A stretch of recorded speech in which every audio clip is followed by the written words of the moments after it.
So we're going to try to figure out a way to beat this problem. The proper way of doing problems like this is usually you graph it out and then you see which one of these points lies in the area that overlaps both equations. But what we're going to do here is we're going to use the answer choices and we're going to plug them back into these equations and see which one works out. So the question here is which of the following points is the solution to the system of inequalities? Which really just means which of these points, the x and the y, works for this equation and works for this equation. That's really all. That's all the question's asking. So I'm going to start with answer choice A. I'm going to plug it in. I'm just going to pick one equation first because remember it has to work in both of the equations.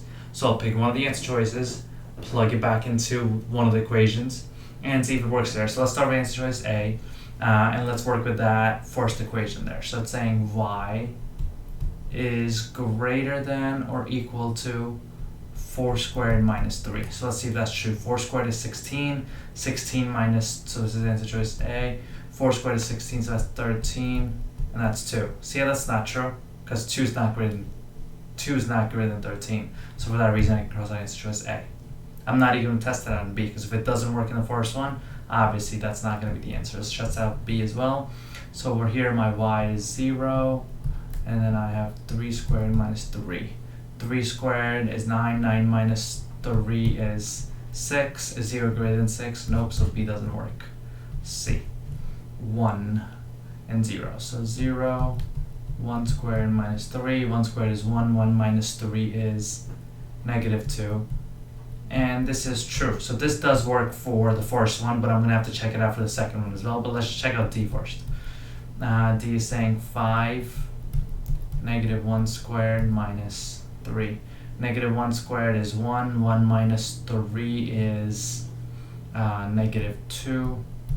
And this works too, right? So C and D both work for the first one. So now what we're going to do is just check it out for the second one. So let's check out C over here and D over here for the second equation. So C would be x is 1, negative 3 times 0 plus 6. Negative 3 times 0 is 0. 0 plus 6 is 6. And that doesn't work. So that tells me my answer has to be D. But I'll check out D as well. So negative 1, negative 3 times 5 plus 6. Negative 3 times 5 is negative 15. Negative 15 plus 6 is negative 9. And boom, negative 1 is greater than negative 9. D works. So D worked here and D worked here, making my answer D. Problems like this, really just plug in. Use the answer choices to your advantage. Just beat the problem that way. I think it's the best way of doing problems like this.